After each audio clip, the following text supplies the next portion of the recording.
Olha, eu vou mostrar aqui para vocês um ingresso que foi publicado aqui no perfil do Adetson Leite Júnior, que é um pesquisador de futebol. Vai ter um jogo da Série D entre o Nacional de Patos, lá da Paraíba, e o Santa Cruz, né, o time lá de Recife, pela Série D do Campeonato Brasileiro. O Nacional de Patos meteu lá classificação 18 anos, né? Um jogo proibido para menores. Tá lá no ingresso, né?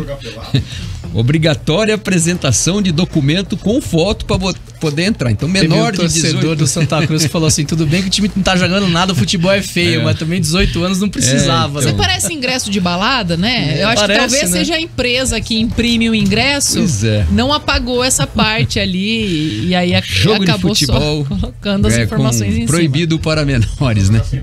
Imagina o que vai ser o jogo, né? Vai ser uma pelada. Meu Deus do céu. Enfim. É para as crianças não sofrerem. Pois é. Então tá aí, só o registro. Eu achei engraçado isso aí no Twitter, né? E tá aí então essa imagem aí que me chamou a atenção. Muito bem. São 13 horas e 21 minutos.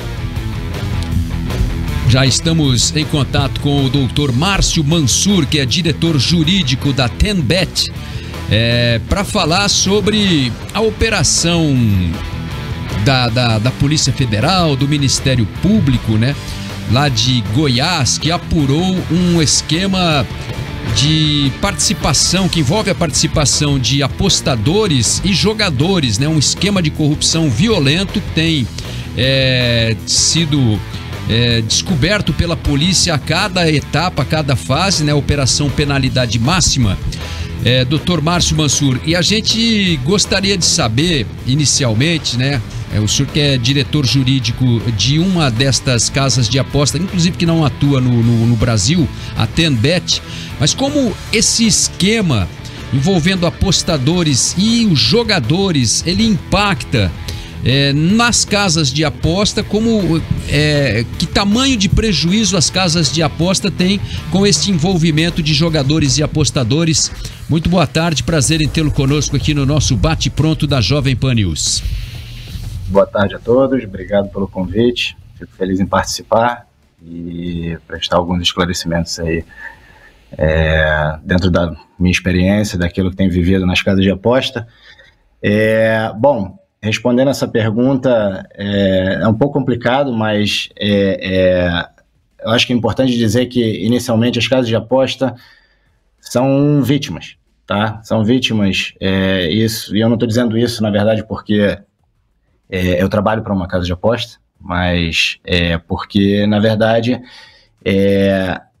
o dinheiro que é sacado, o dinheiro que é pago, originado da atividade criminosa, é pago pela casa de aposta, né? É um dinheiro de uma atividade legítima e, basicamente, esse dinheiro que é pago, e se não for descoberto pela polícia, ele legitimiza, de alguma forma, a atividade criminosa. Então, aqueles criminosos, na verdade, eles têm uma origem daquele dinheiro, na conta bancária deles, e eles dizem, não, eu fiz uma aposta, recebi esse dinheiro é legítimo, é meu, até que isso seja descoberto pela polícia. Então, isso impacta diretamente. Normalmente, essas apostas são feitas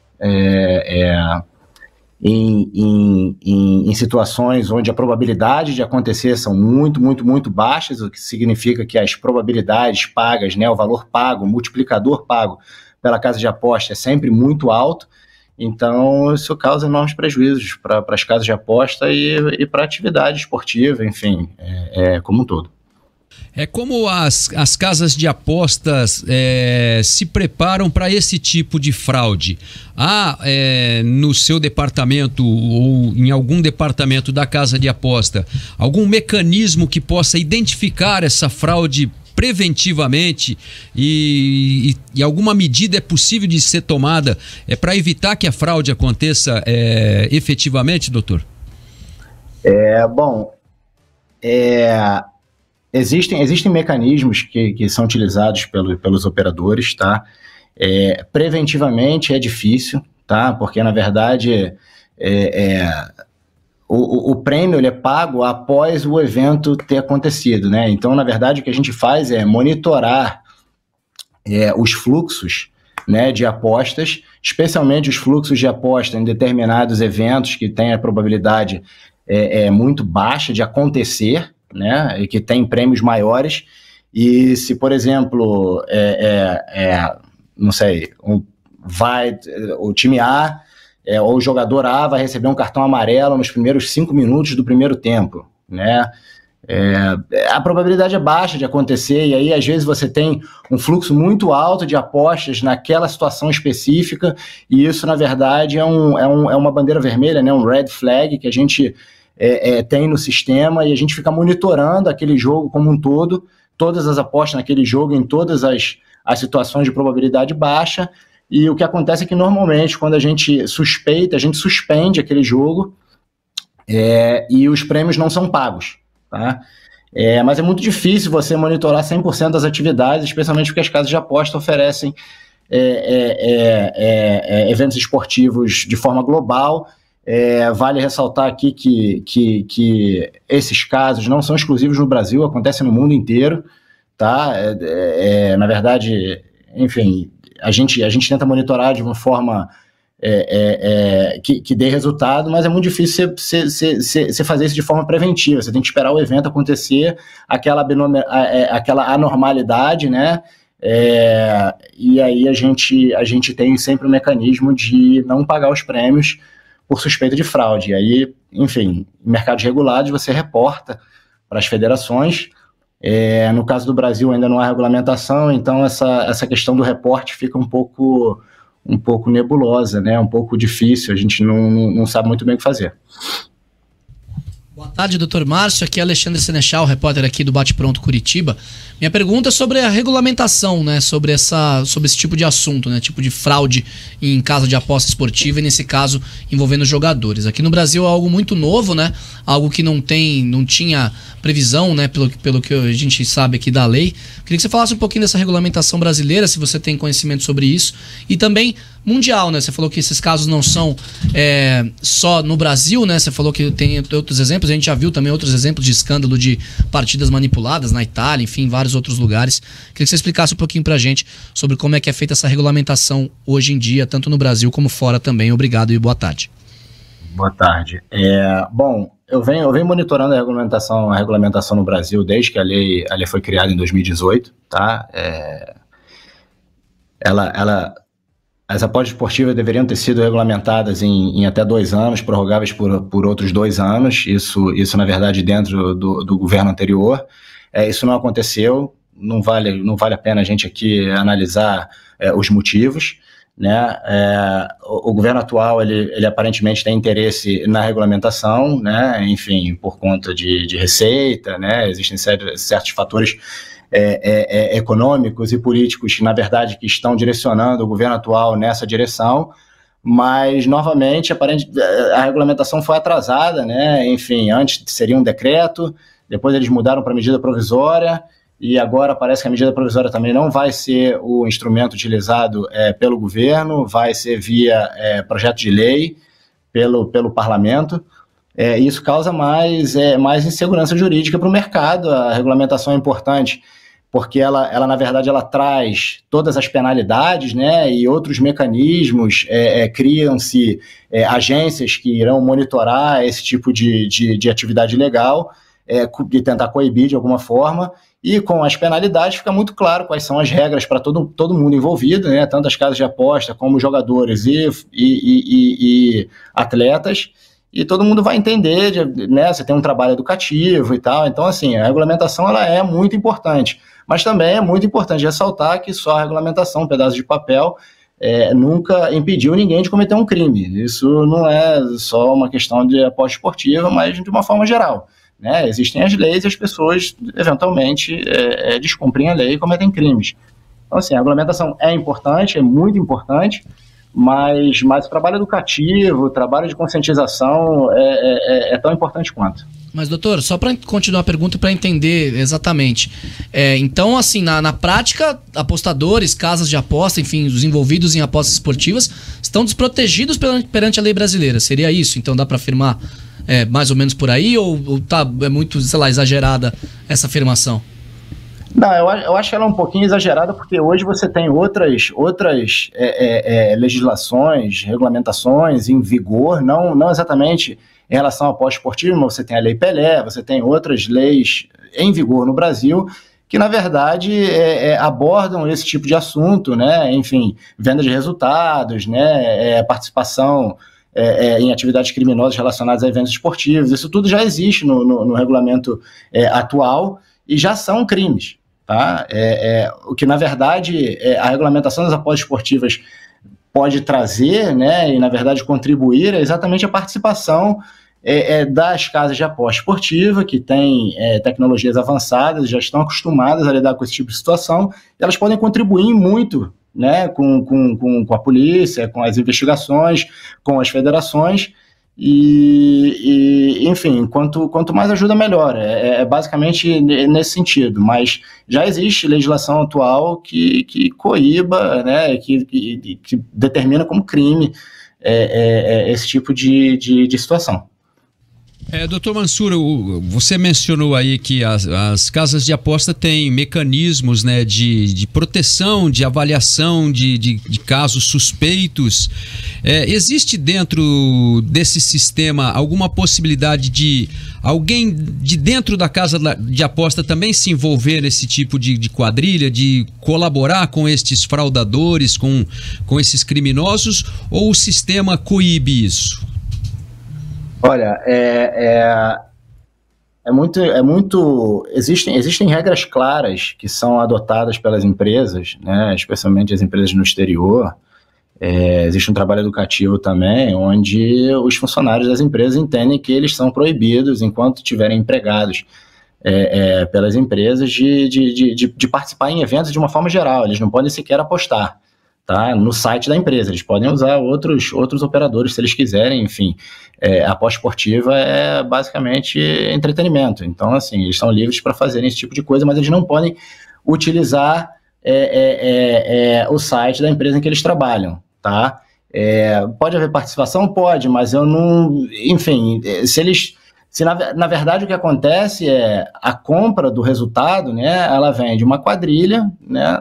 As pessoas civis e os atletas, e eles combinam uma situação, né? Então não é igual antigamente, que era um resultado como um todo, né? Era uma coisa um pouquinho mais complicada. Hoje em dia, quando você tem, não sei, 5 escanteios para o time A, né? E você vai lá e conversa com um zagueiro de um time, e toda vez que ele receber uma bola, em vez de ele chutar para a lateral, ele chuta para a linha de fundo, né? Para cortar ali uma situação, até que ele consiga os 5 escanteios, fica meio complicado. Mas assim, tendo um funcionário da casa de aposta esportiva ou pessoas de fora, não vai mudar a situação. A situação eles precisam de alguém que esteja dentro de campo, né? Não necessariamente só de futebol, pode ser qualquer esporte. A gente está vendo aí que existem outros casos de voleibol e tudo mais, que esteja disposto, na verdade, a entregar aquele resultado que os apostadores estão pedindo.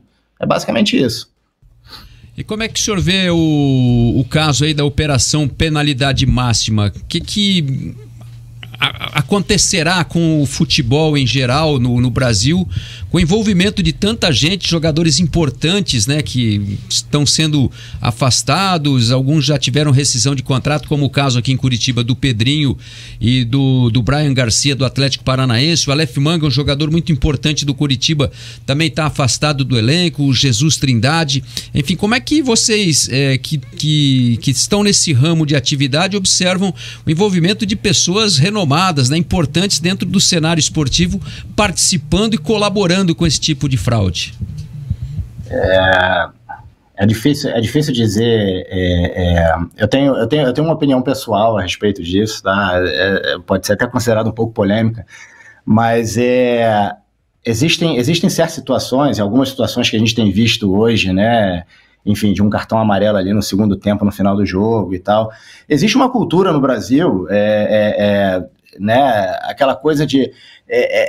enfim, a gente lembra do futebol antigamente, sempre se falava, ele forçou um cartão para não jogar no próximo jogo e poder jogar o clássico que vem depois, porque estava com 2 cartões amarelos, enfim, esse tipo de coisa. Eu acho que existe um lado onde o jogador, na verdade, ele não entende exatamente o quão grave é essa atitude dele, tá? Quando ele vem de um cartão amarelo, quando ele vem de um cartão vermelho, né? Por achar que aquilo ali não causa um dano muito grande, né, ao esporte. E, ao mesmo tempo, eu acho que existe uma questão de caráter também. Eu tenho que dizer isso, assim, não necessariamente o jogador não precisa, a questão salarial não é suficiente para justificar o fato de um jogador aceitar receber dinheiro para receber um cartão amarelo porque alguém quer ganhar uma aposta.